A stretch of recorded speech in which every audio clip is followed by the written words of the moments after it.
Hey there, welcome. In this quick tutorial we are going to show you that how to turn on save video on TikTok. It means that you have allow your friends and followers that they can download your video easily.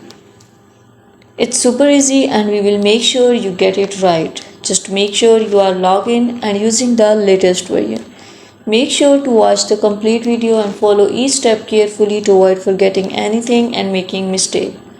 Okay, we are going to turn on save or download option on TikTok. Click on the TikTok app. Click on the profile icons. Click on the three lines which appear at the right top corner. Click on settings and privacy. Here click on the privacy, scroll this bar and you can see here downloads option, or you can also see here save option. Click on this download, switch it on.